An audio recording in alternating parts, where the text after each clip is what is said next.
Good evening, everyone. Am I audible? Yes, sir. Good evening, everyone, and welcome to your first session on the skill development program on the topic cyber safety and digital hygiene. So, I want this session to be interactive. You guys should be active. Okay, post your queries on doubt session. Raise your hand for further queries. Today we have our ma'am Varnika Mehta, assistant professor at National Forensic Sciences University, our guest lecturer today. She'll cover the topics which are essential for the cyber safety and digital hygiene. Now, I request our founder of Counseling Group of Institution, Tushar Bansal, to continue.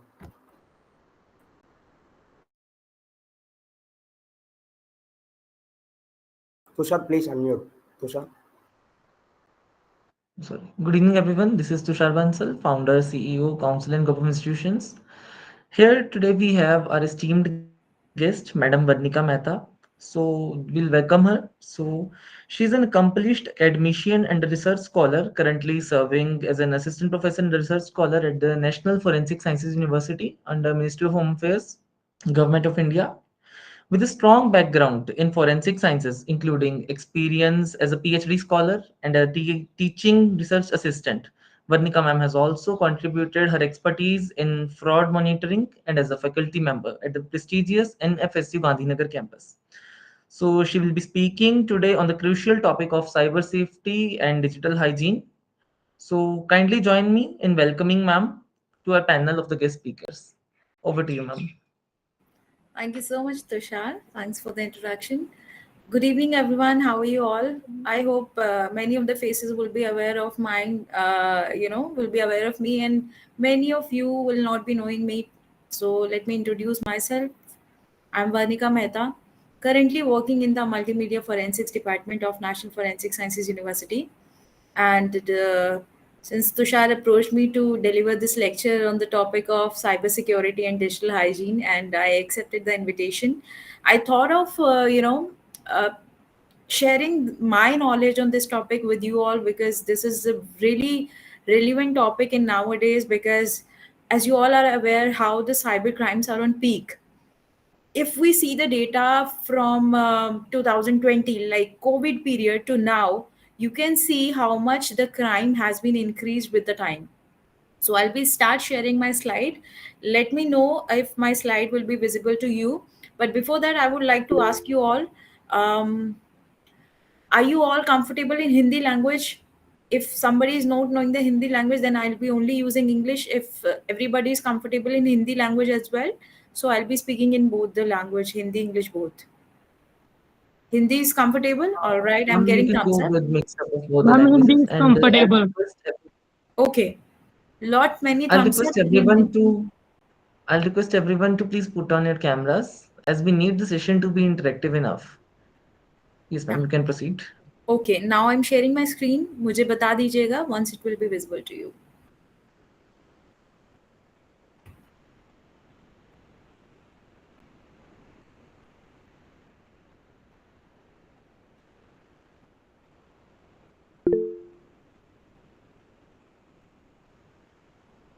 Is it visible, guys? Yes, ma'am. Okay. Yes, So ma'am. let's begin the session with the topic cybersecurity and digital hygiene. So here are few of the clips. यहाँ पर मैंने बहुत ही कम news articles अभी आपको picture में दिखाने की कोशिश की है कि एवरी डे हमारा एक कॉर्नर, हमारा एक आर्टिकल ज़रूर साइबर क्राइम से रिलेटेड होता ही होता है. How is India lagging in cybersecurity? How the credit card frauds are increasing? हमारे बैंक्स कैसे विक्टिम बन रहे हैं ई फ्रॉड्स के. साइबर सिक्योरिटी को हम कैसे मैनेज कर सकते हैं. Cyber crime is no less than a terrorism. इस तरह के every day we are getting the articles. So that is why there is a very much need of telling or sharing with the you people, youth of the nation, कि cyber security important क्यों है और हम खुद को cyber secure कैसे कर सकते हैं. So for that let's talk about the cyber crime during lockdown. अगर मैं 2020 की बात करूं तो हमारे financial fraud 62% of the financial fraud got compromised. अगर बात करें सोशल मीडिया रिलेटेड क्राइम की, क्योंकि कोविड के टाइम पे everybody was sitting at home, किसी के पास कुछ था नहीं करने को, everybody was sitting at home, so जो हैकर्स थे, जो साइबर क्रिमिनल्स थे, they had a good chance to do the crime. So उस समय पर हमारे जो सोशल मीडिया रिलेटेड जो प्राइमरीली क्राइम हुआ, जो ऑनलाइन हैरासमेंट हुआ, 24% of the crimes were registered, और 14% हमारी hacking, identity theft, data theft ये रजिस्टर हुआ, जिसमें हमारा फिनेंशियल फ्रॉड 62% था। So now you can see 2020 के मैं केसेस बता रही हूँ, 2020 से 2024 तक मैं आती हूँ, and we'll see how the crime is been increasing. Next we have cyber crime index. अगर हम कंट्री वाइज साइबर क्राइम को देखें तो हमारी country, that means India, is coming on the 10th rank on the cyber crime threat level. Now अगर आप world cyber crime threat level का score देखेंगे तो इंडिया का स्कोर है 6.13, यानी it is coming on 10th level. अगर हम इंडिया में भी स्टेट्स की बात करें तो सबसे ज्यादा FIRs कहाँ पर रजिस्टर हुई हैं? NCRB के डेटा के अकॉर्डिंग तेलंगाना में सबसे ज्यादा FIR रजिस्टर हुई है, फिर दिल्ली, तमिलनाडु, उत्तर प्रदेश, हरियाणा, महाराष्ट्र एंड गुजरात। सो ये है हमारा साइबर क्राइम इंडेक्स हमारी कंट्री का प्लस कंट्रीज का। Coming on direct to the 2024 snapshot cyber crime in India. अगर हम बात करें 2023 से 2024 के बीच में, इस एक साल के बीच में हमारे साइबर क्राइम में कितना इंक्रीज हुआ, तो आप देख सकते हैं इस ब्लू बॉक्स में पॉइंटर विजिबल है। For a second. Sorry, Ma'am, your screen is not visible. Screen visible नहीं है? Okay, wait No, wait, ma'am. Visible now? Ma'am, it's presented, but the file or Just PPT you're sharing is okay, not wait, visible. wait.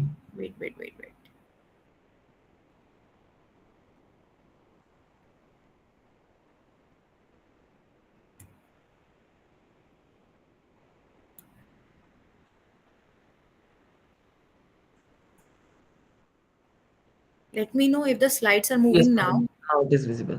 हाँ, तो ये मैं आपको दिखा रही थी, कुछ न्यूज आर्टिकल्स हैं जो हमारे साइबर क्राइम्स को शो करते हैं। Next I was discussing about the cyber crime during lockdown 2020 में जो हमारे केसेस हुए। उसके बाद मैं बात कर रही थी साइबर क्राइम इंडेक्स की, जहां पर मैं इंडिया की रैंक बता रही थी, it is coming on the 10th rank, और हमारी स्टेट्स के FIR जो रजिस्टर हुए हैं उसकी बात कर रही थी। Then coming on to the 2024 snapshot, अब यहाँ पर आप देखिए, just a minute, 209% increase from 2023। आप सोचिए फिनेंशियल लॉसेस जो हमें हो रहे हैं, जो रेगुलरली हमें कॉल्स आते हैं, हमारे पेरेंट्स को कॉल्स आते हैं और उनके साथ फिनेंशियल स्कैम्स हो रहे हैं, मेनली विद द पीपल जो विलेज में रहते हैं, जिनको साइबर क्राइम रिलेटेड ज्यादा नॉलेज नहीं होती, हमारे पेरेंट्स को इतना अपडेट नहीं होते हैं वो लोग, तो उनके पास जब ये केसेस आते हैं वो कॉल्स रिसीव करते हैं और अपने OTP या सेंसिटिव इंफॉर्मेशन हैकर्स के साथ या ये फ्रॉडस्टर्स के साथ शेयर कर देते हैं, जिसकी वजह से हमें फिनेंशियल लॉसेस होते हैं। अगर 2024 की बात करें तो आप देख सकते हैं 22,845.73 crore loss to cyber fraud in 2024. That means 209% increase from 2023. और फिनेंशियल फ्रॉड केसेस जो हुए वो हमारे, आप देख सकते हैं कितने केसेस हुए। एनफोर्समेंट ने कितना एक्शन लिया? हमारे 9.42 लाख सिम कार्ड्स पर ब्लॉक किए गए। जब FIR रजिस्टर हुई, जब एनफोर्समेंट एक्शंस को पता चला, तो उसमें से 9.42 लाख सिम कार्ड्स जो इलीगली यूज हो रहे थे उनको ब्लॉक किया गया और 2.63 लाख IMEI नंबर्स उनके ट्रेस किए गए। हमारे इंसिडेंट्स कितने रिपोर्ट किए गए 2023 में, 2024 में, आप देख सकते हैं ईयर ओवर ईयर हमारा कितना परसेंटेज इंक्रीज हो रहा है। Now fraud prevention and recovery की बात करें तो 5,489 CR वॉज सेव्ड। इतना फ्रॉड प्रिवेंट किया गया या रिकवर किया गया। सस्पेक्ट्स की रजिस्ट्री कितनी गई, और इसके अलावा एक रेड कलर के बॉक्स में जो आप यहाँ देख रहे हैं, प्रतिबिंब मॉड्यूल एक स्टार्ट किया गया, प्रतिबिंब module, which is basically a maps that cyber criminal के इंफ्रास्ट्रक्चर को और उनकी लोकेशन को जो ट्रेस करता है। नेक्स्ट स्लाइड में आप देखेंगे, मैं प्रतिबिंब के बारे में आपको डिफाइन करूंगी ये कैसे काम करता है। Very good application used by the law enforcement agencies to geolocate the criminals, कि वो कहाँ पर अपना सिम कार्ड यूज कर रहे हैं, कहाँ से उनका आईपी एड्रेस उनका ट्रेस करना। इसके लिए हमारा प्रतिबिंब मॉड्यूल एक स्टार्ट किया गया, जिसके थ्रू 10,599 लोगों को अरेस्ट किया गया, 26,096 लिंकेज ट्रेस किए गए, एंड सिमिलरली इन्वेस्टिगेशन रिक्वेस्ट 63,019 हमें रिसीव हुई। प्रतिबिंब साइबर क्राइम मैपिंग मॉड्यूल के बारे में बात करें तो एक साइबर क्राइम इंटेलिजेंस और मैपिंग टूल है ये, which was developed by Indian enforcement authorities. ये एक GIS बेस्ड सॉफ्टवेयर है which is launch by the Jharkhand police के CID विंग ने इसे लॉन्च किया था। अब आप सोचेंगे कि मैं इसके बारे में क्यों डिस्कस कर रही हूँ।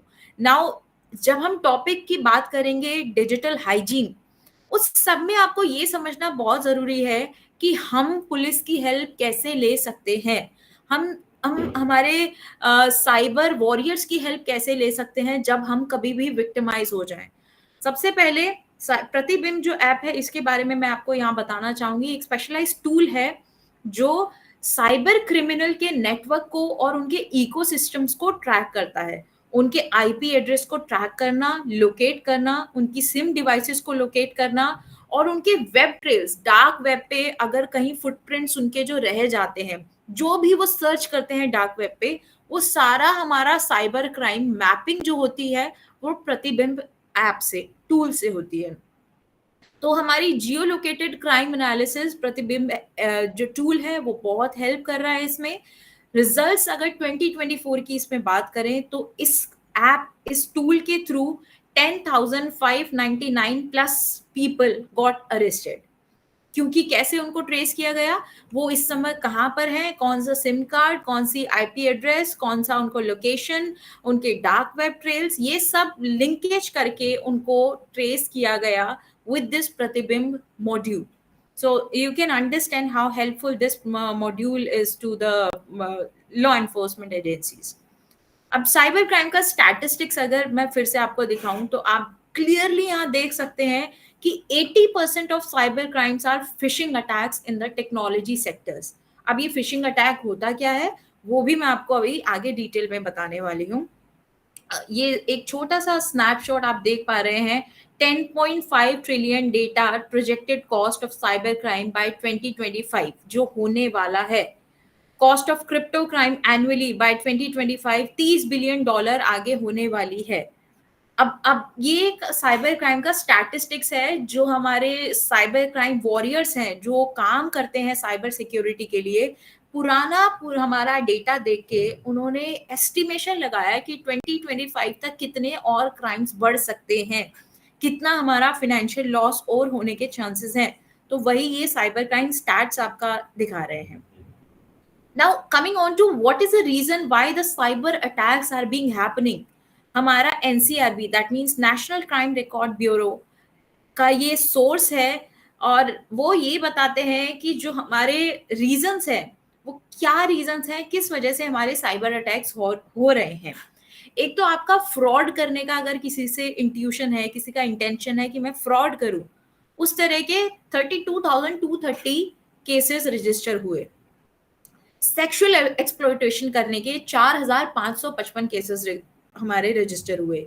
एक्सटॉर्शन, पैसा लूटना, personal revenge 1724 cases, causing disrepute, anger, political motives, prank करना, स्टीलिंग इन्फॉर्मेशन, किसी की इन्फॉर्मेशन वैसे ही चुरा लेना। आजकल क्या हो गया है, यंगस्टर्स में ये बहुत होता है कि कूल बनने के लिए किसी का भी साइबर किसी का सोशल मीडिया हैक कर लेना एंड उसको हूटिंग करके सब में ये बताना कि मैंने उसका पासवर्ड क्रैक कर लिया। तो this is again just for fun also people do this thing to steal the information, private information of the people, prank करना उनके साथ। तो ये सारे मोटिव्स होते हैं हमारे साइबर अटैक्स के पीछे।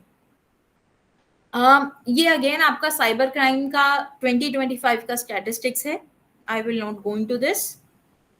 अब यहाँ पर बात करते हैं, स्टार्ट होता है हमारा यहाँ से ये समझना कि किस किस तरह के अटैक्स साइबर क्राइम में होते हैं और हमें उससे कैसे बचना है। So here I have bifurcated the cyber attacks into these many categories. You can see that clearly. इसके बारे में हम डिटेल में भी बात करेंगे. सबसे पहले हमारा है फिशिंग अटैक. इसके भी 3 क्राइटेरिया हैं: whale phishing, spear attack, pharming. दूसरा है हमारा man in the middle attack. Session को हाईजैक करना, आईपी स्पूफिंग करना, रिप्ले करना. इसकी डिटेल्स में मैं आपको जाऊंगी. SQL injection threat, distributed denial of service attack, that is DDoS attack, cross site scripting, बहुत ही खतरनाक अटैक होता है भी, XSS जिसे बोलते हैं, क्रॉस साइट स्क्रिप्टिंग. फिर AI powered attacks, password attack, drive by attack, ransomware attack, eavesdropping attack. अच्छा, आप लोगों में से कितने लोगों को याद है कि कुछ साल पहले एक बहुत बड़ा रैंसमवेयर अटैक हमारी कंट्री में हुआ था या नहीं हुआ था? आप माइक ऑन कर सकते हैं, मुझे बताइए कितने लोगों को याद है कि ऐसा कुछ अटैक हुआ था जिसमें हमारा डेटा स्टील किया गया था और डेटा को वापस करने के लिए हमसे पैसे मांगे जा रहे थे, यानी बड़े बड़े बिजनेस टाइकून्स से. How many of you people are aware of the ransomware attack? Yes, ma'am. याद है? Right. Only one person, only one student is aware. बाकी लोग, क्या होता है रैंसमवेयर अटैक, उसके बारे में हम अभी डिस्कस करेंगे. पर जस्ट फॉर एन इन्फॉर्मेशन की how many of you people are aware. अगर आप थम्स अप दे रहे होंगे तो I am sorry, I can not see the thumbs up. आप माइक ऑन कर सकते हैं और जस्ट बता सकते हैं that yes ma'am I am aware. Yes ma'am. Okay, चलिए. Vanshika has raised her hand. Vanshika, you have any query? No, I think she would be saying कि she's might yes. be doing thumbs up. Yes. Okay, ठीक है. अब आप देखिए कि cyber attacks को हम किस किस तरह से पार्ट में डिवाइड कर सकते हैं. ये है हमारा 2017 का डेटा, ये है हमारा 2022 का डेटा. इस 5 साल में हमारे साइबर क्राइम्स कैसे परसेंटेज चेंज हुआ वो आप देखिएगा. नॉन पेमेंट, नॉन डिलीवरी, ये वाले जो परसेंटेज थे 41.6% था. 2022 में ये 9.2% हो गया. सभी क्राइम्स का परसेंटेज चेंज हो गया. रीजन बीइंग, अच्छा, क्रेडिट कार्ड फ्रॉड आप देखेंगे, पहले था आपका 12.5% और 2022 में हो गया 53.2%. और आप सोच सकते हैं कि 2024 और 25 में ये कौन से लेवल तक पहुंच चुका होगा. अगर 5 साल में ये 12% से 53% हो गया तो अभी ये कितना पीक पर होगा. तो क्रेडिट कार्ड फ्रॉड आजकल बहुत हो रहे हैं, investment fraud, phishing scam. So these all are scam जो अपने पीक लेवल पर है इस समय. नाउ फिशिंग होता क्या है? हम बार बार फिशिंग की बात कर रहे हैं. जितने भी अटैक्स आपने पीछे स्लाइड में देखे, उसी स्लाइड से अब मैं डिटेल में डिस्कस करने वाली हूँ कि ये फिशिंग अटैक होता क्या है. बहुत ही सिंपल लैंग्वेज में मैंने आप लोगों के लिए यहाँ पर लिखा है. A method where attacks trick users into revealing personal information like password or credit card number through fake email और वेबसाइट. तो होता क्या है, इस इमेज के थ्रू समझिए. Uninstall, second. इस इमेज के थ्रू समझिए कि फिशिंग अटैक है क्या. एक अटैकर है, उसने एक यूजर को एक ईमेल भेजा. उस ईमेल को जब यूजर ने क्लिक किया तो जो वेबसाइट इसने ईमेल में अटैच की थी, यूजर ने जब उस पर क्लिक किया, क्योंकि वो एक फिशिंग वेबसाइट थी, यानी एक फेक वेबसाइट थी, जब यूजर ने उसमें अपने क्रेडेंशियल्स डाले तो सारी जो आपकी क्रेडेंशियल्स की इंफॉर्मेशन थी वो अटैकर के पास चली गई. इसको बोलते हैं फिशिंग. हम इसको फिशिंग क्यों बोल रहे हैं? जैसे आपने सुना होगा ना कि आप दरिया में जाकर आप फिशिंग कैसे करते हैं, आप मछलियां कैसे निकालते हैं, दाना डाल के. मछलियों को दाना डालेंगे, मछली निकलेगी, राइट. ऐसे ही अटैकर हमें दाना डालते हैं. ठीक है, आपको कुछ ऐसा कोई मेल आएगा कि आपको एक अवार्ड मिला है, आपको इस साइट के थ्रू लॉग इन करना है तो you can get your award back, you can get the reward. वो सारी जो आपको ट्रैप करने की, आपको ट्रैप करने की जो साजिश होती है, that is all comes under the phishing attack. यहाँ पर भी आप इस पिक्चर के थ्रू समझिए. अटैकर है, एक रियल वेबसाइट का अटैकर ने सेम कॉपी बनाया जिसको हम बोलेंगे फिशिंग वेबसाइट. फिशिंग वेबसाइट क्या होती है? डिक्टो, that means same to same, it looks like the original website. Same website आपको बनाई जाएगी, सेम वेबसाइट आपको लगेगा ये जेन्युइन है, आप उसको खोलेंगे, आपने उस लिंक पे क्लिक किया तो सारी इंफॉर्मेशन, अगर जो भी उस समय आप अपने क्रेडेंशियल्स आप इनपुट करेंगे, वो सारा अटैकर के पास आपका चला जाएगा। एक यही ईमेल का मैंने आपको देखिए एग्जाम्पल यहाँ पर लगाया है। इस तरह का ईमेल आपके पास आया है, I am John from the GitHub support account, your account is deemed suspended if you do not immediately respond to this support ticket before you access this link, please blah blah blah whatever। और यहाँ पर एक link attach किया गया है। In case आप इस link पे क्लिक करते हैं, सो उसके बाद आप जो भी क्रेडेंशियल्स डालेंगे वो आपके अटैकर के पास चली जाएगी। This is called as phishing attack. इस तरह के 3 अटैक होते हैं, whale phishing, spear attack, pharming, जो टारगेट करे हाई प्रोफाइल लोगों को, लाइक किसी कंपनी का कोई सीईओ है या कोई कंपनी का जो भी हेड है, उनको जब टारगेट किया जाता है, इसको बोलते हैं वेल फिशिंग। क्योंकि वेल बहुत बड़ी होती है, बहुत बड़ी मछली है। जब आप बड़ी मछली को दाना डाल रहे हो यानी आप बड़े अटैक की तैयारी कर रहे हो। इसलिए जब किसी हाई प्रोफाइल केसेस वाले लोगों को जब टारगेट किया जाता है, उसको बोलते हैं whale phishing. Personalize phishing directed at specific individual, spear attack इसको बोलते हैं। जो हमारे साथ जो होते हैं, हमारे पास पर्सनली ईमेल आता है, इसको बोलते हैं स्पीयर अटैक। फार्मिंग में क्या होता है, it redirect the user to fake website without their knowledge. जैसे फॉर एग्जाम्पल आजकल हम बहुत बार ऐसे अपने ब्राउजर पे कोई भी वेबसाइट ओपन करते हैं, जैसे स्पॉटिफाई का आपका कोई आप सॉन्ग डाउनलोड करना चाहते हैं, आपने स्पॉटिफाई की वेबसाइट ओपन करी, यू नेवर नो कि वो स्पॉटिफाई की वेबसाइट ओरिजिनल है या नहीं। एक चीज होती है HTTP and HTTPS। Her website के आगे उसका डोमेन से भी पहले आपका सबसे पहले उसका HTTP या HTTPS लिखा होगा। जिसके आगे HTTPS नहीं लिखा, दे आर फेक वेबसाइट, तो उन पे ट्रस्ट आपको नहीं करना चाहिए। जहां आपका HTTPS लिखा है, S फॉर सिक्योर, वो वेबसाइट आपकी सिक्योर है, वो ही आपको उन्हीं पे क्लिक करना चाहिए। बट ऐसा नहीं है कि HTTPS के थ्रू आपका कोई आपके साथ फ्रॉड नहीं हो सकता। फ्रॉड आपका उससे भी हो सकता है, just for your personal information, कि आपको जो हार्मफुल वेबसाइट दिख रही हैं, आपको उन पे क्लिक नहीं करना है। जैसे आप स्पॉटिफाई की वेबसाइट पे आप क्लिक करेंगे, आपको दूसरे पेज पे रीडायरेक्ट कर दिया जाता है। आपको लगता है कि आप स्पॉटिफाई से कोई सॉन्ग डाउनलोड कर रहे हैं, but no, you are downloading the song from redirected website. दूसरी वेबसाइट से आपको भेज दिया जाता है, वहां से आप सॉन्ग डाउनलोड कर रहे होते हैं। और वहां से जब आप सॉन्ग डाउनलोड कर रहे होते हैं, यू नेवर नो कि आप उस सॉन्ग के साथ क्या क्या अपने कंप्यूटर में डाउनलोड कर रहे हैं। तो जब भी आप कुछ भी ब्राउजर से चीजें डाउनलोड करें, यू मेक श्योर कि आप एक ऑथेंटिक वेबसाइट से ही कुछ भी चीज डाउनलोड कर रहे हैं। एक हमारा होता है SQL इंजेक्शन थ्रेट। अटैकर क्या होता है, आपके जो SQL कोड होते हैं, वेब एप्लीकेशंस होते हैं, उसमें कुछ मैलिशियस कोड इंसर्ट कर देते हैं और आपको पता भी नहीं चलेगा। इंजेक्शन के थ्रू, इंजेक्शन मतलब ऐसा नहीं कि रियल इंजेक्शन होगा, आपके कोड में एक malware code, malicious code inject कर दिया जाएगा। इसको बोला जाता है SQL injection threat. Next, we have cross-site scripting. Attackers inject malicious scripts into the trusted website. अब जैसे मैंने आपको बोला, जरूरी नहीं है कि ट्रस्टेड वेबसाइट जो है उसके साथ आपका फ्रॉड नहीं हो सकता। फ्रॉड आपका वहां से भी हो सकता है। अटैकर्स क्या करते हैं, कोई भी मैलिशियस स्क्रिप्ट आपकी ट्रस्टेड वेबसाइट में डाल देंगे।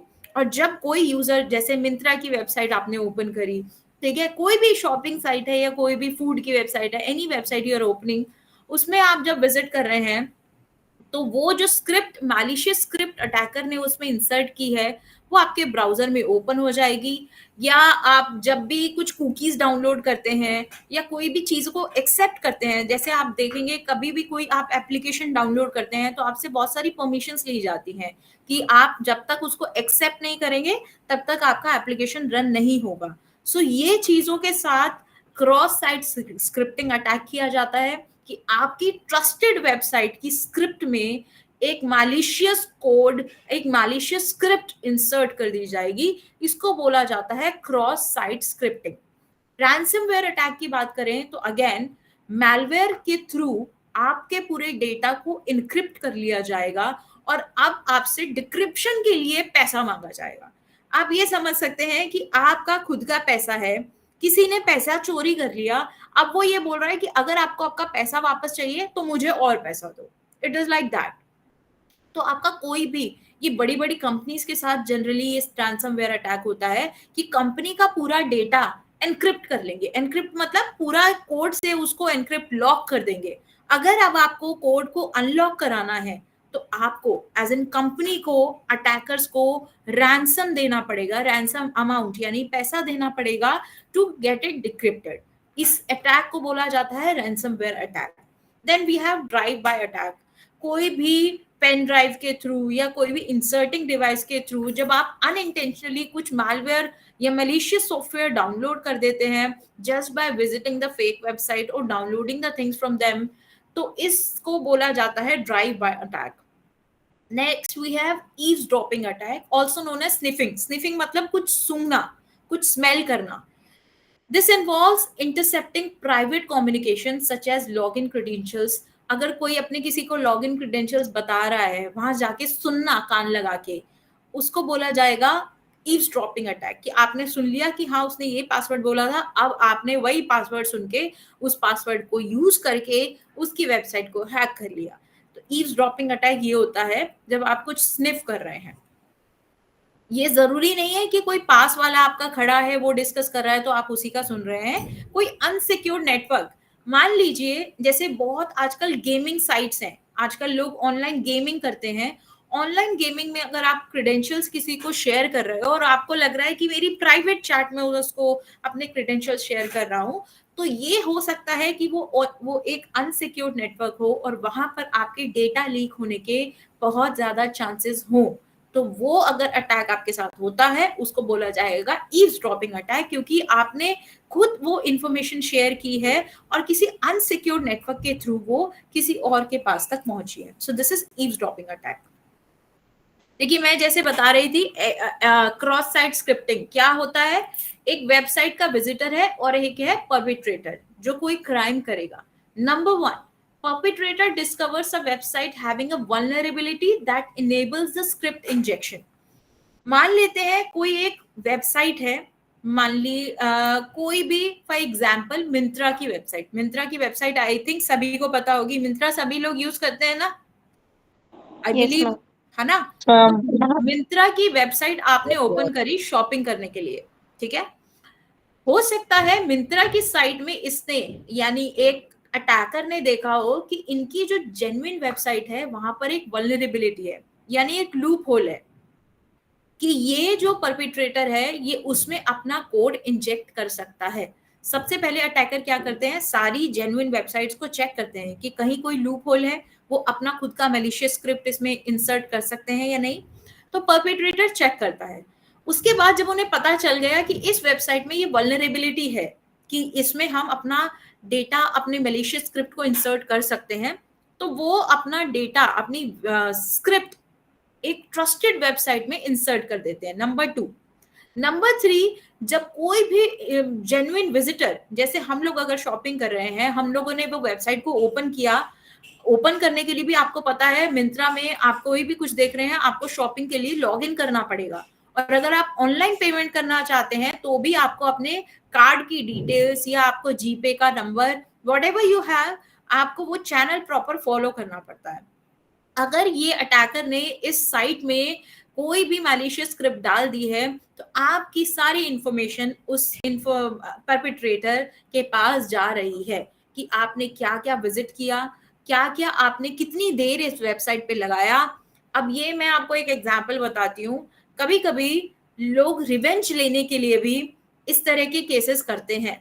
फॉर एग्जाम्पल, एक boy and a girl was in a relationship, right. उनका मान लीजिए ब्रेकअप हुआ था। अब ब्रेकअप हुआ था तो जो उनके बॉयफ्रेंड थे उनको पता है कि जो उनकी एक्स थी वो ये वाली वेबसाइट्स बहुत ज्यादा यूज करती थी। कोई भी एक नायका की शॉपिंग हो गई या कोई भी, since girls use these many sites a lot, Nykaa हो गया, मिंत्रा हो गया और बहुत सारी साइट्स हैं जो शॉपिंग के लिए यूज होती हैं, कि वो नायका बहुत यूज करती है। अब जो उनका जो एक्स था वो एक बहुत बड़ा हैकर था। मैं एक रियल केस आपको बता रही हूँ। जो नायका का जो उनका एक्स था वो बहुत बड़ा हैकर था। अब उसने क्या किया, ये तो उसको पता था कि पासवर्ड क्रैक करना उसके लिए बहुत इजी है, कि मेरी जो एक्स है वो किस से बात करती है, वो it was easier for him to crack all this information. along with this he wanted to check कि वो कौन सी वेबसाइट पे कितना टाइम स्पेंड कर रही है, और उसको ब्लैकमेल करने की कोशिश करने के लिए उसने क्रॉस साइट स्क्रिप्टिंग किया। उसे पता था कि वो ये शॉपिंग साइट बहुत ज्यादा यूज करती है। उसमें क्या किया, उसमें चेक किया कि वल्नरेबिलिटी है या नहीं। एक ऐसी शॉपिंग साइट थी जिसमें बहुत ज्यादा वल्नरेबिलिटी थी कि वो अपना कोड इंसर्ट कर सकता था। He did that. Code insert करने के बाद he got a lot of information about this girl कि वो कितने टाइम तक ये यूज कर रही है, कौन से कार्ड अपने यूज कर रही है, इसमें क्या क्या पेजेस उसने विजिट किए वेबसाइट में, everything he was having the information. तो यू कैन अंडरस्टैंड कि एक स्ट्रॉन्ग ऑथेंटिक वेबसाइट होना कितना जरूरी है।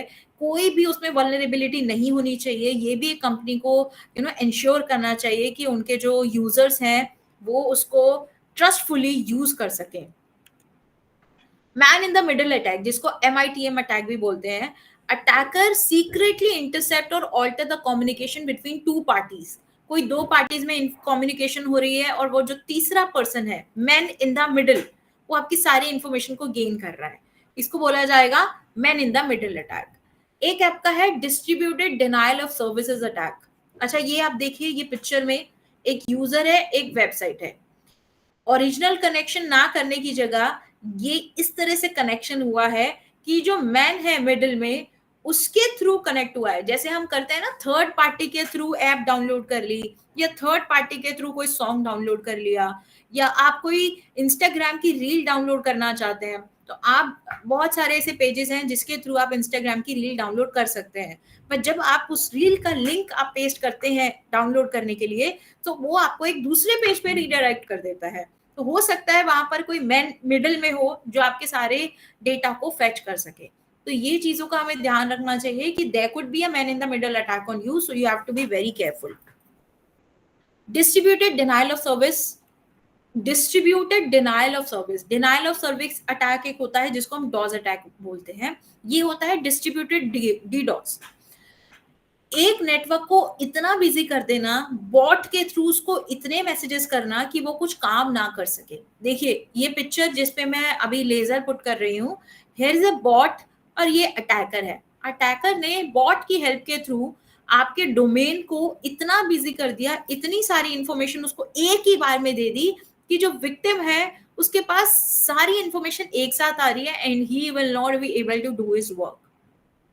सो ये समझिए, overwhelming a network, a service or a website with excessive traffic from multiple sources which will cause it to crash or become unusable, इसको बोला जाता है DDoS attack. Then we have password attack. ये क्या होता है? Try to gain unauthorized access using stolen or guessed password. ये picture देख रहे हैं आप जहां पर मैं लेजर में अभी I am putting the laser on. This attacker password को गेस करना, गेस कर करके एक पासवर्ड को सही पता लगा लेना कि यही है। अब इस अटैक से बचने के लिए आप सभी को ये तो जरूर पता होगा कि हमें कभी भी हमारी डेट ऑफ बर्थ को कोई भी छोटी मोटी चीजों को, हमारे पेट नेम को पासवर्ड हमारा नहीं बनाना चाहिए, क्योंकि जब भी अटैकर किसी भी उसको गेस करने लगता है तो सबसे पहले आपके डेट ऑफ बर्थ लगाता है, आपके लव्ड वंस के नेम्स को वो पुट करेगा, आपके मोबाइल नंबर को ट्राई करेगा, आपके पेट नेम, जिसको आपके घर में जो पेट होगा उसके नेम को ट्राई करेगा। तो ये सारे नामों से मिक्स कर करके ही will be able to break your password. वैसे आजकल के टाइम में किसी का पासवर्ड ब्रेक करना is not a very tough task, पर क्यों खुद को ऐसे खुद से विक्टिमाइज होना जब हमें पता है कि हम इससे कैसे बच सकते हैं। Always use a very strong password. ये अभी हम डिजिटल हाइजीन में भी डिस्कस करेंगे कि इन अटैक से बचने के लिए हम क्या क्या कर सकते हैं। Credit card fraud. Credit card fraud क्या होता है? You are very much aware of this thing. Unauthorized use of someone else's credit card information to make purchases or withdraw funds. Credit card में सबसे ज्यादा फ्रॉड आजकल होने लगे हैं। अगर किसी का कार्ड खो जाता है या लॉस्ट हो जाता है या चोरी हो जाता है, या फिशिंग स्कैम। फिशिंग स्कैम मैंने आपको बताया था, फिशिंग क्या होता है? किसी को फेक इंफॉर्मेशन देना, फेक वेबसाइट बना के। अब आपने फेक वेबसाइट के थ्रू कोई शॉपिंग वेबसाइट पे अपने क्रेडिट कार्ड की डिटेल्स अगर डाल दी तो वो सारी डिटेल्स आपकी स्कैमर के पास जा रही हैं, हैकर के पास जा रही हैं। तो क्रेडिट कार्ड में आपके फिशिंग स्कैम भी हो सकते हैं, आपका कार्ड चोरी या खो जाना ये भी हो सकता है। स्किमिंग एट एटीएम और पेमेंट टर्मिनल, ये स्किमिंग क्या होती है, ये आपको मैं इसकी एक छोटी सी क्लिप आगे दिखाऊंगी वीडियो में, हम समझेंगे कि स्किमिंग कैसे आजकल एटीएम्स पे होती है। और पेमेंट टर्मिनल, जहां पर हम पेमेंट करते हैं, जो हमारा पीओसी होता है, वहां पर हमारे कैसे उसके साथ डेटा ब्रीच होता है, वो सारे हम अभी देखेंगे। How can we protect ourselves? We should use secure and trusted website for online shopping. You should never share your credit card details over email और फोन। मैं आपको ये इसलिए नहीं बता रही हूँ कि I am just reading the lines और आपको बता रही हूँ कि ये नहीं करना चाहिए, वो नहीं करना चाहिए, ये आपके लिए नहीं है। आज अगर आप यहाँ से मेरा लेक्चर अटेंड करके जाएंगे, I just hope, I just want कि आप अपने पेरेंट्स को जाकर बताएं, आप उनको जाकर बताएं जो आपको लगता है कि पोटेंशियल विक्टिम हो सकते हैं इस साइबर क्राइम के। क्योंकि आप लोग यंगस्टर्स हैं, आपको पता है, आप रोज सोशल मीडिया पे देख रहे हैं किस तरह के क्राइम्स हो रहे हैं, किस तरह से हम बच सकते हैं। तो ये अगर आप इंफॉर्मेशन आज अगर आप यहाँ से कुछ नई इंफॉर्मेशन लेके जाते हैं, तो मैं ये चाहूंगी कि आप अपने पेरेंट्स को और उन लोगों को जो आपको लगता है कि जिनको ज्यादा नॉलेज नहीं है कि क्राइम से कैसे बच सकते हैं, आप उनको जाके बताइए। Never share your credit card details over email or phone. Enable the two-factor authentication for transaction. Two-factor authentication क्या होता है वो भी हम अभी डिस्कस करेंगे। Monitor your account regularly, कि उसमें कोई irregular amount तो नहीं आ गया या irregular amount डिडक्ट तो नहीं हुआ। अगर आपका कार्ड कहीं खो जाता है या चोरी हो जाता है तो उसको इमीडिएटली अपने रिपोर्ट करिए, अपने बैंक को इन्फॉर्म करिए, अपना कार्ड ब्लॉक कराइए। और सबसे बड़ी बात, कभी भी पब्लिक वाईफाई को यूज मत करिए फाइनेंशियल ट्रांजैक्शन के लिए। रेलवे स्टेशन पर हम जाते हैं, हम वहां का फ्री वाईफाई हमें मिलता है, हम यूज करने लगते हैं और आप भूल जाएंगे उस समय कि आप एक पब्लिक नेटवर्क से कनेक्टेड हैं। और अगर वहां पर आप कोई पेमेंट कर रहे हैं, अपना फाइनेंशियल ट्रांजैक्शन कर रहे हैं, वो सारी इंफॉर्मेशन आपकी पब्लिक नेटवर्क पे जा रही है, जिससे आपका डेटा कॉम्प्रोमाइज होने के बहुत ज्यादा चांसेस हैं। So you should avoid using public wifi. Cyber security, अभी तक तो मैंने आपको सिर्फ साइबर अटैक्स के बारे में बताया। अब बात करेंगे कि साइबर सिक्योरिटी क्या होती है, क्यों जरूरी है, और उसके बाद बात करेंगे हम खुद को कैसे बचा सकते हैं। Everybody is aware what is cyber security, कब काम आती है, क्यों काम आती है। तो वेयर इट अप्लाइज, फोन में, लैपटॉप में या डिवाइस में, सोशल मीडिया में, ईमेल में, बैंकिंग में, वाईफाई में या स्मार्ट होम में, हर जगह हमें साइबर सिक्योरिटी की जरूरत है, क्योंकि यहाँ पर हमारे साइबर क्राइम होने के चांसेस बहुत ज्यादा हैं। So cyber security is how we stay safe online, कैसे हम ऑनलाइन सेफ रह सकते हैं। It could involve any tool, it could involve any habit, any technology that can protect our information and devices. You can think of it like locking your house is password. Security camera अगर आपने घर के बाहर लगा दिया तो उसको समझ लीजिए ये आपका एंटीवायरस है। अगर आप किसी के साथ अपना पिन नहीं शेयर कर रहे हैं तो आप समझ लीजिए अपनी ओटीपी की सेफ्टी कर रहे हैं। Why it matters? Because hackers target everyone, and even a small mistake online can lead to financial loss, data theft or emotional stress. Emotional stress होने के बहुत ज्यादा चांसेस होते हैं, क्योंकि जब हमारा कोई फोन छीन के ले जाए या हमारे पैसे एकदम हमारे अकाउंट से निकलने लगे, तो जिसने वो पैसा कमाया होता है उसको सबसे ज्यादा दुख इस चीज का होता है कि इतना हार्ड अर्न मनी उनका निकलता जा रहा है। तो यू कैन आई होप ऐसा किसी के साथ ना हुआ हो, बट आई बिलीव कि आज के टाइम में कहीं ना कहीं आप लोग जितने भी ये सेशन अटेंड कर रहे हैं, कोई ना कोई छोटा से छोटा या बड़ा भी आपके साथ कोई ना कोई साइबर क्राइम हुआ होगा। Cyber security is the practice of protecting your digital world, your devices, your personal data, your identity and online activity from cyber threats. अब साइबर थ्रेट्स क्या है? Cyber threats are very real, they are common and increasing. कोई भी आपको social media पे आपको cyber mode के through आपको थ्रेट कर रहा है, that is a cyber threat. So we have to stay secure to protect our identity, our finances and our peace of mind. So अब बात करें अगर साइबर सिक्योरिटी की जरूरत क्यों है, अगर हमें लगता है कि हम बहुत स्मार्ट हैं, तो नहीं, हमारी सारी स्मार्टनेस एक क्लिक में हमारी निकल सकती है और वो हमारी ओवर स्मार्टनेस बोली जाएगी, क्योंकि आपको लगेगा कि ये एक जेन्युइन चीज है, जेन्युइन वेबसाइट है, मैं क्लिक करूंगा कुछ नहीं होगा। ऐसा नहीं है। एक बड़े से बड़ा साइबर का मास्टर भी, एवरीवन जो भी है, वो एक साइबर क्राइम में फंस सकते हैं। तो हम कोई भी इतने स्मार्ट नहीं है कि वो साइबर क्राइम से हम बच सके। इट्स जस्ट दैट हम इतने स्मार्ट बन सकें कि हमें पता है कि हम इस साइबर क्राइम में ना फंसे, हम ये करने से इसमें फंस सकते हैं, हमें ये पता होना चाहिए कि ये करके हम इसमें ना फंसे। Our lives are online everywhere, banking से लेकर शॉपिंग, चैटिंग, वर्किंग, आज मैं आपको लेक्चर डिलीवर कर रही हूँ वो भी ऑनलाइन है। Everything is online.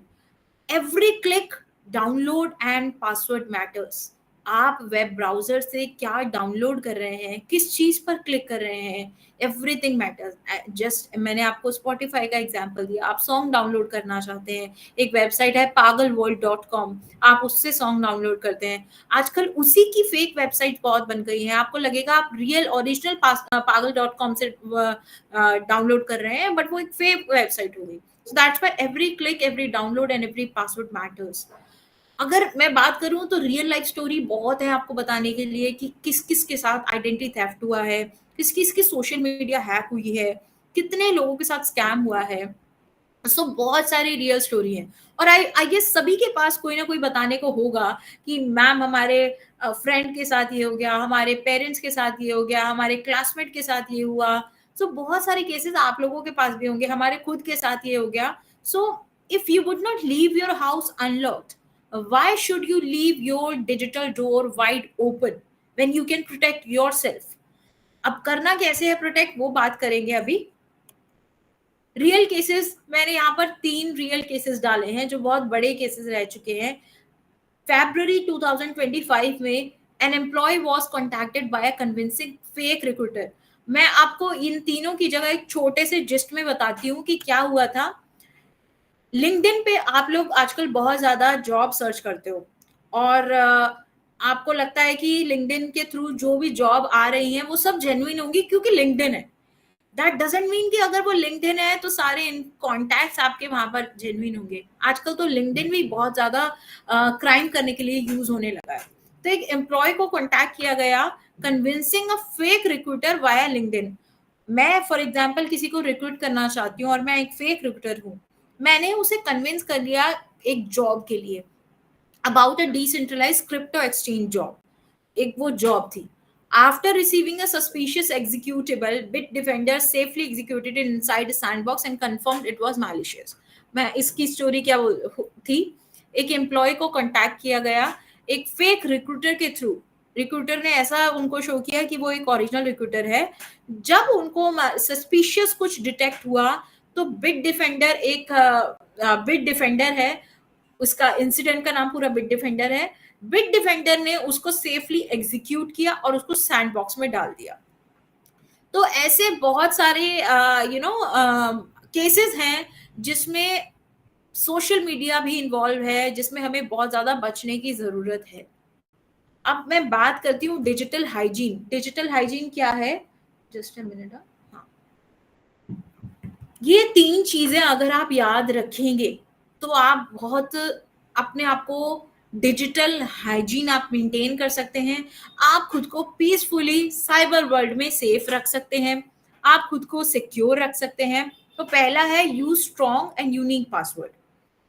ये आप हर जगह पढ़ते होंगे, देयर इज नथिंग न्यू जो मैं इसमें बता रही हूँ, बट जो मैं नया इसमें बताने वाली हूँ वो ये बताने वाली हूँ कि कैसे आप 2 फैक्टर ऑथेंटिकेशन को एनेबल कर सकते हैं और स्ट्रॉन्ग पासवर्ड में आप कौन कौन से पासवर्ड को यूज ना करें और कौन से पासवर्ड को आप यूज करें। तो बात करते हैं कि कभी अगर आप साइबर फ्रॉड के विक्टिम बन गए, आपके साथ, आपके पेरेंट्स के साथ, आपके नोन पीपल के साथ साइबर फ्रॉड हो जाता है, सबसे पहले आपको क्या करना है। You should call at 1930। Everyone can take a screenshot या आप नंबर इसको याद रखें, ये आपके बहुत काम आने वाला है। People are taking a lot of help from this number। This is National Cyber Crime Helpline number and this is operational 24/7। It is connected to cyber crime reporting portal, और फिर पुलिस से भी फास्ट एक्शन के लिए ये connected है। या फिर आप अपनी कंप्लेन को ऑनलाइन भी रजिस्टर कर सकते हैं at this particular website cybercrime.gov.in। ठीक है, 1930 नंबर याद कर लो, 1930, the one step solution for your cyber crime help. तो जब भी कोई आपके साथ फ्रॉड होता है तो सबसे पहली चीज घबराना नहीं है कि फॉर एग्जाम्पल अकाउंट में से पैसा निकलता जा रहा है और आपको लग रहा है आप कुछ नहीं कर पा रहे हैं। तो सबसे पहले अपना कार्ड ब्लॉक कराइए, अपने बैंक को कॉल करके अपना अकाउंट फ्रीज करवाइए, यानी जितना पैसा निकल गया उसके बाद और अमाउंट ना डिडक्ट हो। और 1930 पे कॉल करिए और उनको बताइए कि आपके ये वाले अकाउंट में से पैसा डिडक्ट होता जा रहा है। आपको ये स्टेप इमीडिएटली लेना है जैसे ही आपको पता चलेगा आपके साथ कोई साइबर क्राइम हुआ है। अगर आपको लगता है आप एक दिन बाद कॉल करेंगे तो आई एम सॉरी। अगर आपको लगता है कि आपके 1 लाख रुपए अगर बैंक अकाउंट से निकले हैं और वो पूरे के पूरे 1 लाख आपको साइबर क्राइम के थ्रू, हेल्पलाइन के थ्रू वापस मिल जाए, तो नहीं मिलेगा।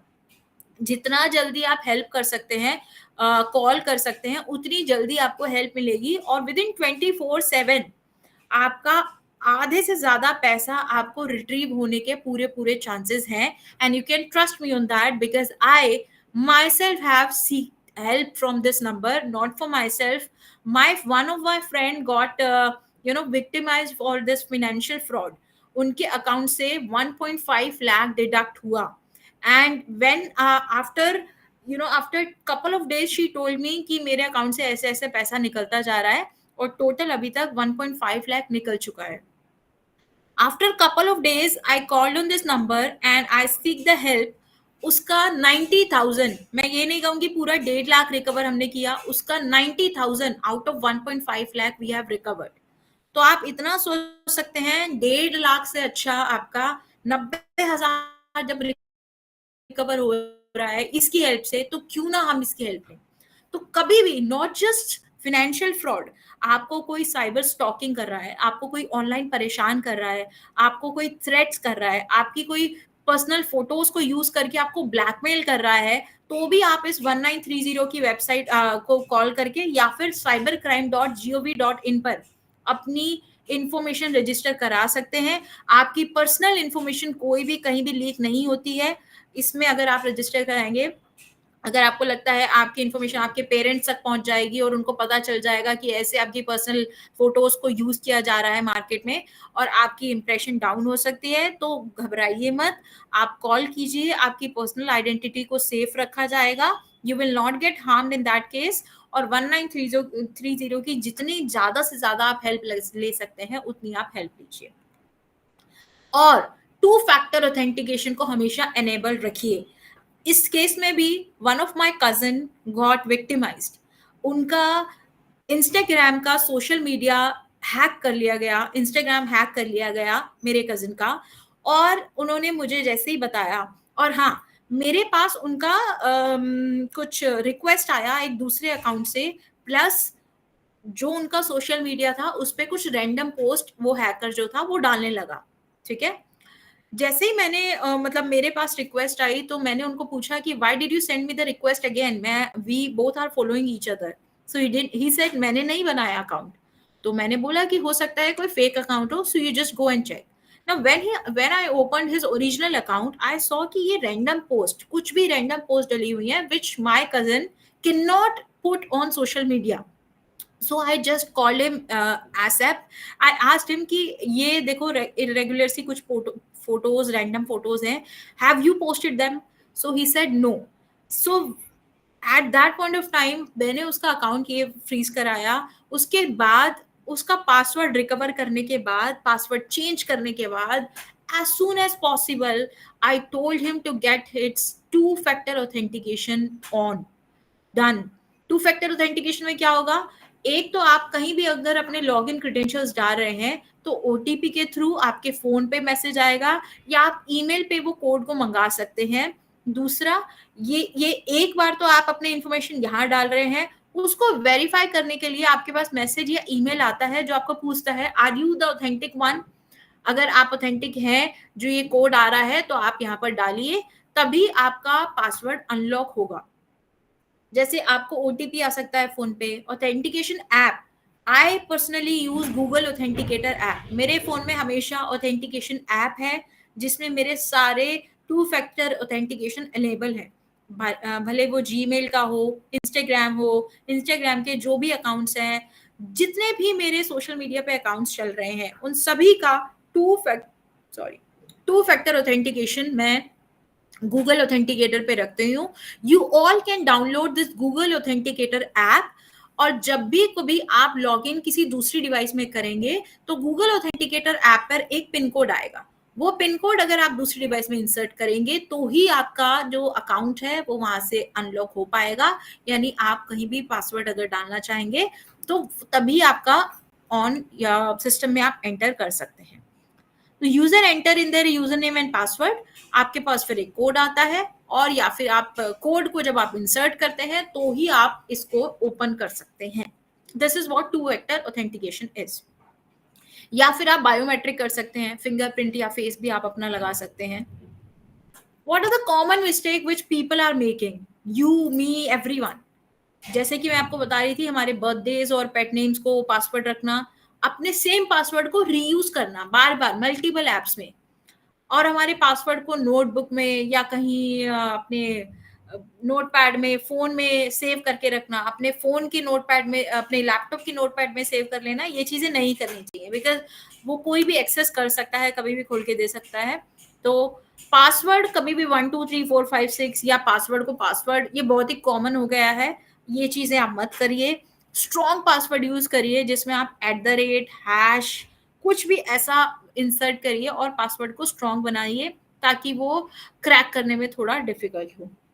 और दूसरी चीज हम क्या करते हैं, हम जब भी कोई भी वेबसाइट को विजिट करते हैं, कभी किसी को ईमेल भेज रहे हैं, इंफॉर्मेशन, कभी ऑनलाइन सर्विसेज ले रहे हैं, जैसे आपने कुछ भी कहीं पे पोस्ट किया, किसी की पोस्ट पे कुछ कमेंट किया, किसी की पोस्ट को लाइक किया, ये हमारे डिजिटल फुटप्रिंट्स होते हैं।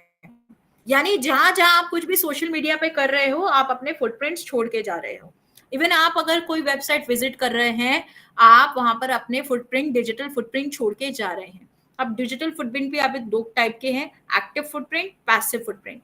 Things which you post knowingly, आप कहीं पे कमेंट कर रहे हैं, आपको पता है that you are commenting, this is your active footprint. एक है आपका पैसिव फुटप्रिंट, जब कभी आप कुकीज डाउनलोड कर लेते हैं, एक्सेस दे देते हैं कुकीज को, आप कहीं पे लोकेशन को एक्सेस दे देते हैं, कहीं कैमरा को एक्सेस दे रहे हैं, जो चीजों को आप एक्सेस देते हैं वहां पर आपका data without your knowledge collect हो रहा है, this is your passive footprint. तो we have to make sure कि कोई भी गलत वेबसाइट हम विजिट ना करें। अगर हमें लगता है कि हमने वो वेबसाइट को विजिट किया बट हमें कोई किसी को पता नहीं चलेगा, तो I am sorry, your digital footprints are everywhere, you are leaking your mark everywhere. Steps to follow in financial fraud, सबसे पहले अपने फ्रॉड को इमीडिएटली रिपोर्ट करिए, 1930 पे कॉल करिए। नोटिफाई योर बैंक और पेमेंट ऐप, कोई भी आपका जो बैंक है, SBI है, PNB है, इलाहाबाद बैंक है, वॉट एवर, ICICI है, HDFC है, जो भी बैंक है, उसकी बैंक के ऐप को कॉल करिए या बैंक में कॉल करिए, उनको बताइए कि कस्टमर केयर पे कि ऐसे ऐसे फ्रॉड हुआ है और आपके बैंक को फ्रीज किया जाए। और आपकी FIR जरूर कंप्लेन करिए। FIR करने में कभी मत घबराइए, जो भी आपका nearest cyber crime police station है या फिर 1930 या साइबर क्राइम की जो वेबसाइट है, आप इस पे रजिस्टर करिए। और फिर चेक फॉर आइडेंटिटी मिसयूज, कि आपका आइडेंटिटी कार्ड, आपका आधार कार्ड, आपकी बैंक डिटेल कहीं गलत जगह यूज तो नहीं हो रही, बिकॉज आपकी बैंक में आपकी सारी ID भी होती है, ID भी कॉम्प्रोमाइज हो सकती है। तो जैसे ही आपको कभी भी फ्रॉड का पता चलता है तो आपकी आइडेंटिटी मिसयूज को भी चेक करिए। हो सकता है आपके आधार कार्ड पे कोई फेक सिम कार्ड ले ले, सिम कार्ड लेके उसका गलत यूज करने लगे, तो आपको ये भी चेक करना है कि आपके आइडेंटिटी कार्ड का कहीं और यूज नहीं हो रहा हो। ऑनलाइन स्कैम प्रिवेंशन कैसे, मल्टी फैक्टर ऑथेंटिकेशन, जैसे मैंने आपको 2 फैक्टर ऑथेंटिकेशन बताया था, वैसे ही आपका मल्टी फैक्टर ऑथेंटिकेशन भी है। Never respond to scam messages. आपको लग रहा है किसी ने आपको बोला लॉटरी लगी है आपकी 10,000 आपको मिलेंगे, ये सब फ्रॉड है, this is a scam. Never respond to scam messages. Install antivirus software. अभी अभी जब मैं आपको स्लाइड शो कर रही थी, मेरे पास भी एक पॉपअप आया था कि मेरा एंटीवायरस एक्सपायर हो चुका है and I should get it installed. तो मैलवेयर से प्रोटेक्ट करने के लिए खुद का हमेशा एंटीवायरस हमारा इंस्टॉल हमें करना चाहिए। मेरा भी एक्सपायर हो चुका है, I will also get it done. Keep the social media account private. Now this is very important. आज के टाइम में हम सब फेमस होना चाहते हैं, हम सब अपनी चीजों को ऑनलाइन पोस्ट करते हैं। ऑनलाइन पोस्ट करिए, पर आप अपना ये चीज को ध्यान रखिए कि आप क्या चीज को ऑनलाइन पोस्ट कर रहे हैं। कुछ चीजों को हमेशा प्राइवेट रखिए। इतने समझदार हम सब हैं कि क्या चीज को प्राइवेट रखना चाहिए और क्या चीज को सोशल मीडिया पे डालना चाहिए। अगर कुछ ऑनलाइन स्कैम हो जाता है, उसको रजिस्टर करिए, फाइल करिए, 1930 पे कॉल करिए and be cautious while you are transferring the money. Dangers of over sharing on social media. जैसे कि मैंने आपको बताया, कुछ भी हम पोस्ट कर देते हैं, अपने personal information can be misused. आजकल बहुत ज्यादा ये है कि फेसबुक पे हम लोग चेक इन डाल लेते हैं, कहीं भी हम पहले जा रहे हैं हमने वहां का चेक इन डाल दिया कि हम वहां पर जा रहे हैं। इस तरीके से बहुत ऑलरेडी केसेस हो चुके हैं। जब आप डालते हैं कि आपने किसी जगह पर चेक इन किया है, तो जरूरी नहीं है कि सिर्फ स्कैम हो, आपके घर में भी चोरी हो सकती है। यानी अब किसी को पता चला आप नहीं है अवेलेबल, आप घूमने गए हैं, तो पीछे से आपके घर में ऐसा हो चुका है, बहुत केसेस ऐसे भी आए हैं। आपके वेकेशन प्लान, आपके बर्थडे, आपके स्कूल्स, ये आप किसी को ना बताएं। पर्सनल इंफॉर्मेशन सोशल मीडिया पे शेयर ना करें। आपके क्या वेकेशन प्लान है कि आप इन दिनों में कहाँ जाने वाले हैं, ठीक है, ये आप सोशल मीडिया पे पोस्ट ना करें। इससे क्या रिस्क है? आपकी आइडेंटिटी थेफ्ट होने के चांसेस हैं, टारगेटेड स्कैम आप हो सकते हैं, साइबर बुलिंग और स्टॉकिंग। साइबर बुलिंग क्या होता है? कोई बताएगा साइबर बुलिंग क्या होता है? Is there anyone who is listening to me in the lecture? Ma'am तंग करना। Yes ma'am. Cyber bullying correct, तंग करना। साइबर सोशल मीडिया या साइबर मीडिया यूज करके किसी को बुली करना, किसी को गलत गलत बोलना, कि किसी को बोलना कि you are not worthy, you should not live, you should die, ऐसे ऐसे करके किसी को बुली करना, किसी को गलत बोलना, वो सारा हमारा साइबर बुलिंग है। स्टॉक करना किसी को, आप इस पिक्चर में देख रहे हैं कैसे साइबर स्टॉकिंग है। यानी आप जो भी यूज कर रहे हैं, कुछ भी वेबसाइट्स आप विजिट कर रहे हैं, पूरा उनको स्टॉक करना। क्या पिक्चर्स लाइक की, क्या नहीं की, कहाँ आप जाते हैं, कौन सी जगह आप विजिट करते हैं। फॉर एग्जाम्पल आप कहीं जा रहे हैं, आपने उस रेस्टोरेंट का लोकेशन डाल दिया, अब नेक्स्ट डे भी हो सकता है आप वहां जाएं, तो उनको पता होता है कि कैसे आपको पूरा स्टॉक करना है, आप कौन कौन सी जगह विजिट करते हैं। तो these are the dangers of oversharing things on the social media. Now there are some final tips. Be watchful while using the card, credit card, debit card. Make the card payments in front of your eyes and POS check करिए कि जो machine है वो genuine है या नहीं। अगर आपका कार्ड कहीं खो जाता है या चोरी हो जाता है तो इमीडिएटली उसको ब्लॉक करिए। पेट्रोल पंप पे ऐसे बहुत सारे केसेस होते हैं जहां पर POS मशीन के थ्रू फ्रॉड किए जाते हैं, बहुत सारे। ये तो 2017 का मैंने केस बताया, 2024 और 25 के 2024 के भी केसेस अभी रिसेंटली आए हैं जहां पे पेट्रोल पंप पे फ्रॉड किया गया है। ये मैं आपको वीडियो दिखाना चाहती हूँ।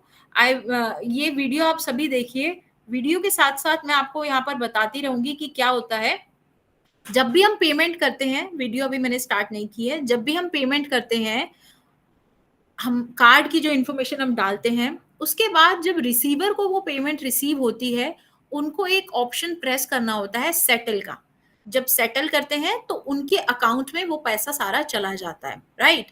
अगर आपने उनके अकाउंट में सेटल होने से पहले उस अमाउंट को जो आपने इनको भेजा है उसको वॉइड कर दिया, तो वो सारा पैसा आपके अकाउंट में वापस रहेगा।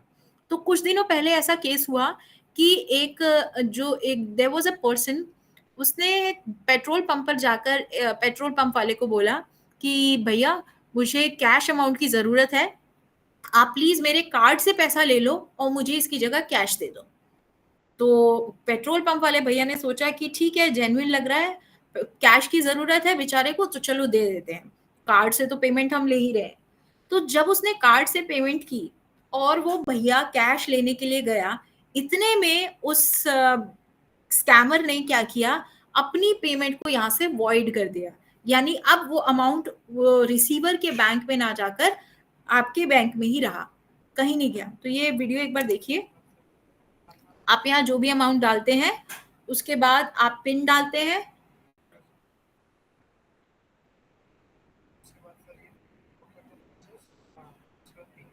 यहाँ आपने पिन डाला, ठीक है। इस तरीके से हमारी पेमेंट डन हो जाती है। हमें लगता है कि अब ये रिसीवर के बैंक में चली गई, तो नहीं, जब तक हम सेटल नहीं करते तब तक वो रिसीवर के बैंक में नहीं जाती है। अब यहाँ पे इनवॉइस नंबर देखिए 001025, जो इनवॉइस नंबर होता है आपको वॉइड करने के लिए उसमें इनवॉइस नंबर डालना होता है। देखिए वॉइड, क्लिक करेंगे वॉइड पे और ये इनवॉइस नंबर डालेंगे 001025, ठीक है। ये आपका अमाउंट अब कहीं नहीं गया, देखिए वॉइड सेल निकल गया, मतलब जो अमाउंट आपने किया था वो अमाउंट आपका वापस आ गया। ऐसा फ्रॉड बहुत हो रहा है। मान लीजिए 10,000 की पेमेंट थी, 10,000 की पेमेंट आपने खुद वापस ही ले ली, वो उसको दी नहीं और उससे कैश भी ले लिया। तो ये फ्रॉड हुआ। जब उनको पता कैसे चला, जब उनको तो लगा कि उनके बैंक अकाउंट में पैसे आ गए, रात को जब उन्होंने अमाउंट को सेटल किया तो वो जो 10,000 की एंट्री मिसिंग दिखी, तब दे अंडरस्टूड कि वो अमाउंट को वॉइड कर दिया और हमसे कैश लूट लिया गया। तो इस तरह के स्कैम्स बहुत होते हैं। एटीएम मशीन पे स्किमर्स लगा देते हैं, मतलब जब आप अपना पिन कार्ड उसमें अपना एटीएम कार्ड डालोगे, पिन डालोगे, वो स्किमिंग मशीन में आपकी सारी डिटेल्स कैप्चर हो जाएंगी। तो आपको क्या ध्यान रखना है कि स्किमर्स जो है थोड़े ना बाहर की तरफ निकले होते हैं एटीएम मशीन से। एटीएम मशीन से अगर कोई भी चीज थोड़ी सी बाहर निकल रही है जहां पर आप कार्ड इंसर्ट करते हैं, तो यानी वहां पर कोई तो गड़बड़ है। आप वहां पर बचिए, वहां पर आप अपना ट्रांजैक्शन मत करिए, अदरवाइज आपके कार्ड की डिटेल्स चोरी होने के पूरे चांसेस हैं। फिजिकल डिवाइस को आपको कैसे चेक करना है कि कोई भी पीओएस मशीन जेन्युइन है या नहीं, उसका ब्रांडिंग और सीरियल नंबर देखिए। और जनरली पाइन लैब्स की, देखिए ये है पाइन लैब्स की, ये है इंजेनिको की या वेरीफोन की, इन तीनों की जनरली, मतलब इन तीनों के अलावा भी हैं, बट ये तीनों की जनरली हमारी पीओएस की मशीन्स होती हैं।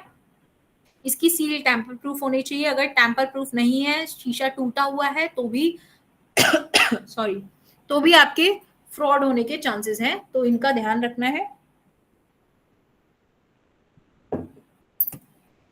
So these are the precautions which you can take while you are using the POS machine. POS machine इसको बोला जाता है, जो ये machines होती हैं, point of sale.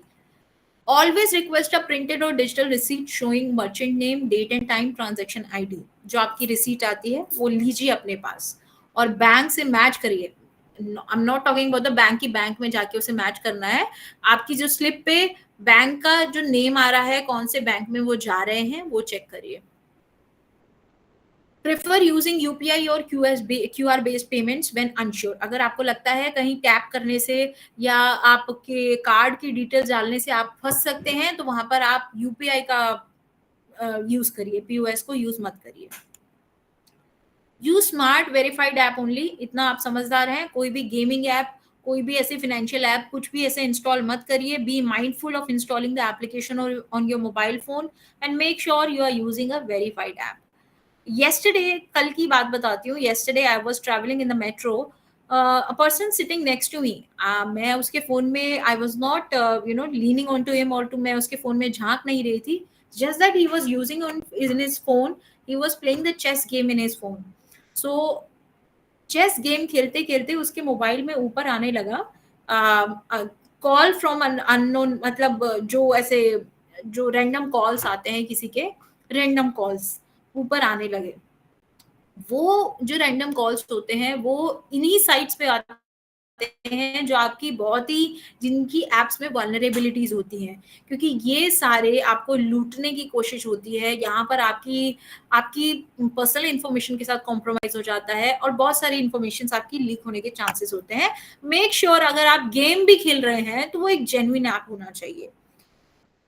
Authentic play store से ही डाउनलोड करें, गूगल प्ले स्टोर से या एप्पल स्टोर से या विंडो ऐप स्टोर से। Abhi last week I was sitting with my father, so what he did, I told him to download an app which he used to for something. So what he did, he went to the Google and started downloading. I said no, you don't have to do it. आप Google play store पर जाइए और वहां से app download कीजिए, क्योंकि अगर आप गूगल में डायरेक्ट जाकर, ब्राउजर में डायरेक्ट जाकर आप कोई भी ऐप डाउनलोड करते हैं, मेजर चांसेस हैं कि आप कोई भी गलत ऐप डाउनलोड कर सकते हैं, या उसके साथ कोई भी आपकी गलत इन्फॉर्मेशन या कुकीज भी आपके आ सकती हैं जिसमें आपकी इन्फॉर्मेशन हैक होने के चांसेस हैं. Only use secure connections. कोई भी पब्लिक कनेक्शन के थ्रू अपना फिनेंशियल ट्रांजैक्शन वहां मत कीजिए. अगर ऑनलाइन पेमेंट कर रहे हैं तो मेक श्योर करिए कि कोई प्राइवेट इंटरनेट कनेक्शन है, तभी आप पेमेंट करिए. Browse only secure and authorised website. जो भी वेबसाइट, जैसे कि मैंने आपको बताया, जहां पर भी HTTPS लिखा है यानी सिक्योर है, उसी को आप ओपन करिए. जो आपको लग रहा है कि जेन्युइन नहीं है, उस वेबसाइट को अवॉइड करिए, मत ओपन करिए इसको. मल्टी फैक्टर ऑथेंटिकेशन को ओपन रखिए. आप अपने काम के लिए जो अपनी वेबसाइट या अपनी डिवाइस यूज कर रहे हैं उसको अलग रखिए, पर्सनल डिवाइस को अलग रखिए. जनरली ये क्यों चीज हेल्प करती है, क्योंकि इसमें अगर आपको कोई फिशिंग ईमेल आया, जैसे फेक वेबसाइट आई, फेक ईमेल आया और आपने डाउनलोड कर लिया, आपकी अगर पर्सनल इंफॉर्मेशन चली भी जाती है तो वो वर्क रिलेटेड होगी, आपकी पर्सनल नहीं जाएगी. तो वर्क और पर्सनल डिवाइसेस को अलग अलग रखिए. And that gets access to okay, इन दोनों को अलग रखिए और मल्टी फैक्टर ऑथेंटिकेशन को अनेबल रखिए. अगर कोई आपको सेक्सटिंग कर रहा है, सेक्सटिंग क्या होता है, टेक्सटिंग प्लस कोई अगर उसमें वल्गर टॉक्स हो रही हैं, यूज टेकिंग न्यूड और semi nude photo of themselves और peers and sending the photos to a friend usually by cell phones, इसको हम सेक्सटिंग बोलेंगे. अगर कोई आपको सेक्सटिंग कर रहा है तो उसके लिए आपको कैसे, how to stop it, just be clear and firm. सबसे पहले तो घबराएं नहीं. आज के टाइम पे सबसे ज्यादा प्रॉब्लम ये है कि बच्चे घबरा जाते हैं and then they take a different action. Just be clear and firm that I'm not comfortable with these type of messages. Please stop and don't leave the room for misinterpretation. कोई भी miscommunication मत रखिए, उनको clear बोल दीजिए कि मुझे इस तरह की कम्युनिकेशन पसंद नहीं है. ब्लॉक और म्यूट द पर्सन. रिस्ट्रिक्ट कर दीजिए, उनको म्यूट कर दीजिए या ब्लॉक कर दीजिए. अपनी सेफ्टी के लिए आप उनके चैट के स्क्रीनशॉट रखिए, रिकॉर्डिंग्स रखिए, ऑल द रिकॉर्ड्स आप जो रख सकते हैं, क्योंकि हो सकता है फर्दर आपको उसके अगेंस्ट FIR भी करनी पड़े. तो अपनी सेफ्टी के लिए आपको सारे रिकॉर्ड्स रखने चाहिए. और अगर कुछ हो जाता है तो रिपोर्ट करिए. अगेन क्या नंबर मैंने बताया था, कोई बताएगा? अच्छा, यहाँ पर लिखा है क्लियरली 1930 पे कॉल करिए. ओके. एंड इतनी सारी इंफॉर्मेशन जानने के बाद I want you all to take a pledge with me that I promise to think before I click, protect my identity, and help others to stay cyber safe. I want all of you to turn on your mic and say with me. Please, everybody, turn on your mic.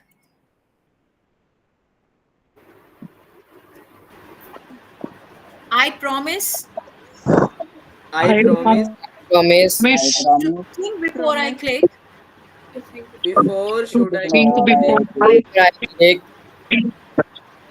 protect my identity, protect my identity and help others and stay cyber safe.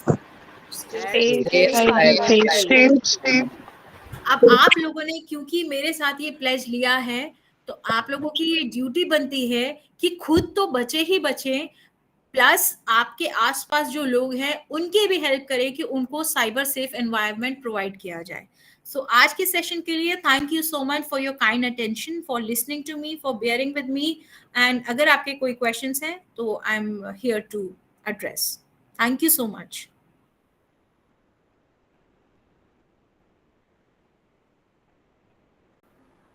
Thank you, ma'am. Thanks a lot. On behalf of everyone, I would like to extend a sincere thanks to ma'am. This session was not only informative but also incredibly relevant to our real life concepts. These practical tips you have given to us will also be helpful for us in the further notice in our day-to-day life.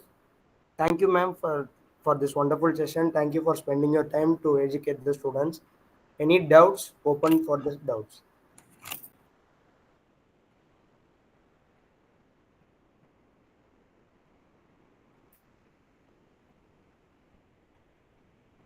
I think doubts तो नहीं होंगे, but हाँ curiosity ज़रूर होगी कि ऐसा हो जाएगा तो हमें कैसे करना है, ऐसे हो जाएगा तो कैसे करना है।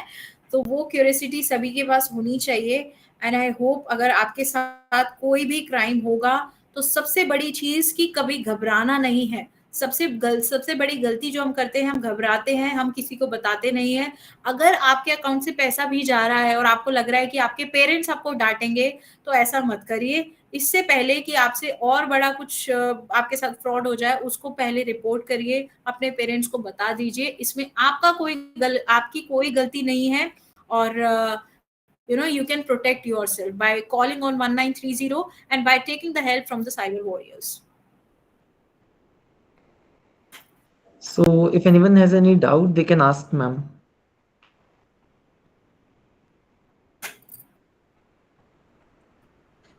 I guess no queries. So here we come to the end of the session, ma'am. So I would love to express my heartfelt thank you to you. So a heartfelt thank you to Ms. Varnika Mehta for joining us today and sharing such valuable insights on the topic of cyber safety and digital hygiene. Your session was not only informative, ma'am, but it was also eye-opening for all of us. We truly appreciate your time and effort in contributing to the SDP launched by Counseling Group of Institution in welfare of the children, tutors from different educational and non-educational institutions. Thank you once again, ma'am, for being with us and empowering our learners with such important knowledge. Thank you. Thanks for inviting, Dushan. Thank you so much. Thank you so much, everyone. So now I request everyone to just turn on your cameras. For a second, we need to have a screen share for the documentation and record purposes.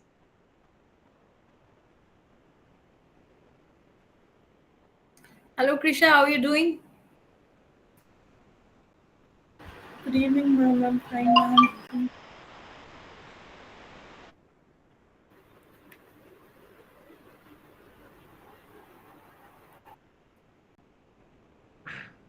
We'll be looking forward to have such interactive sessions with ma'am once again in the coming future. As children will be very happy to see you again, ma'am. Yeah, sure. I'll try for sure. Yes, ma'am.